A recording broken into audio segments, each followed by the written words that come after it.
Pedro Tello, te mando un abrazo. ¿Cómo estás? Luis, qué gusto saludarte, muy buenos días. Pues sí, la economía mexicana enfrenta, yo creo, su mayor desafío en este momento desde la recesión del año 2009. Pasamos ya, Luis Auditorio, de la desaceleración que venía marcando la pauta en el comportamiento de la actividad económica de nuestro país desde la segunda mitad del año anterior, es decir, en el cierre de la Perdóname, Pedro, administración. tengo un problema aquí en la comunicación, algo rarísimo pasa, se escucha muy mal.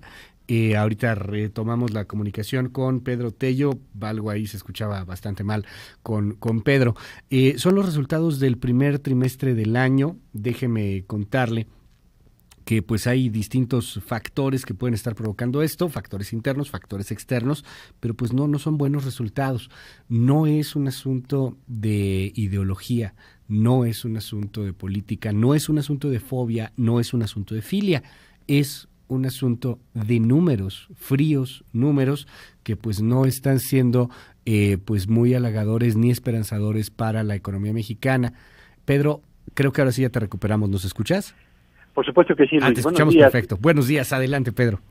Comentaba yo que la economía mexicana enfrenta su mayor desafío desde la recesión del año 2009, cuando prácticamente cerramos con una caída impresionante en el nivel de actividad económica de nuestro país.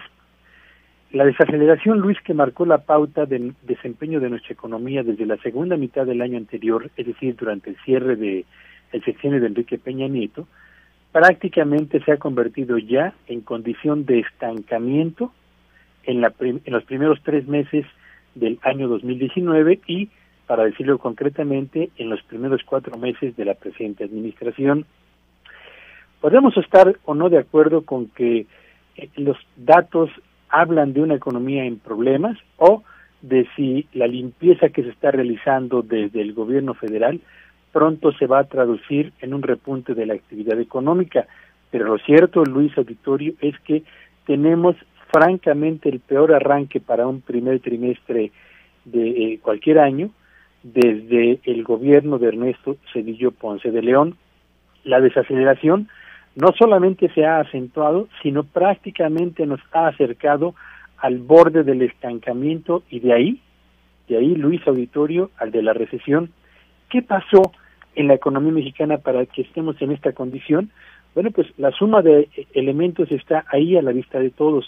Uno, traíamos ya, insisto, una tendencia hacia el debilitamiento en el cierre de la pasada administración, pero ese debilitamiento, Luis Auditorio, se acentuó tan pronto se impuso el impacto por la decisión de la cancelación del nuevo Aeropuerto Internacional de México, más los costos por el desabasto de gasolinas en el mes de enero, más la huelga de maquiladoras en el mes de febrero, más el cierre parcial de vías del tren en Michoacán, más el ajuste de personal que la actividad económica nacional tuvo en el mes de diciembre, más el debilitamiento en la generación de empleos durante el primer trimestre del año, más el recorte en el gasto gubernamental en lo que va del presente año, más el retraso en el ejercicio de la inversión gubernamental en este 2019, más el recorte de plazas en el gobierno federal, más el ajuste de salarios de funcionarios públicos, más la pausa de las inversiones del sector privado, más la cautela de los consumidores que no tienen la certeza de que el empleo que hoy tienen se vaya a conservar en el resto del año. Así que, Luis Auditorio, quienes aseguraban una y otra vez que el impresionante despegue en la confianza del consumidor era un voto de confianza incondicional y que reflejaba una mejoría en la calidad de vida y en la condición económica de nuestro país, la verdad es que hoy los datos que tenemos enfrente acerca del desempeño de nuestra economía en los primeros 3 meses del 2019 les dan un auténtico baño de realidad.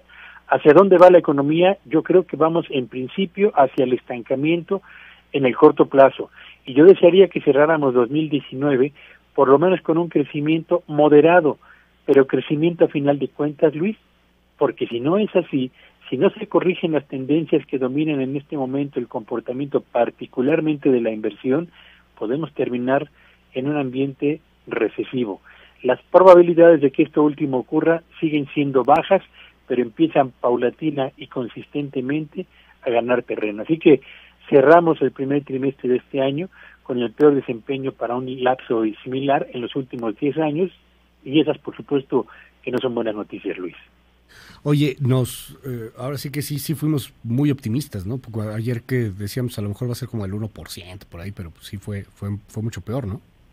Fíjate que el dato que yo daba el día de ayer era la medición del Producto Interno Bruto en cifras originales. En cifras originales, el crecimiento que registró la economía mexicana, de acuerdo con la información del INEGI, fue del 1.3%, que en efecto es la más baja tasa de crecimiento para los últimos 4 trimestres. Y los datos que dan cuenta de un avance trimestral, es decir, primer trimestre del 2019 contra el último del 2018, es el de una caída del 0.2%, y en la comparación trimestre 1 del 2019 contra el trimestre 1 del 2018 con cifras desestacionalizadas, tenemos un avance de escasamente el 1%. Cualquiera de las tres mediciones, Luis, en cualquiera de las tres, la tendencia es exactamente la misma. Nuestra economía pierde altura, pierde dinamismo, y lo hace a una intensidad mucho mayor aquella a la que originalmente se estaba anticipando. Te mando un gran abrazo, Pedro. Muchísimas gracias. Buenos días a todos.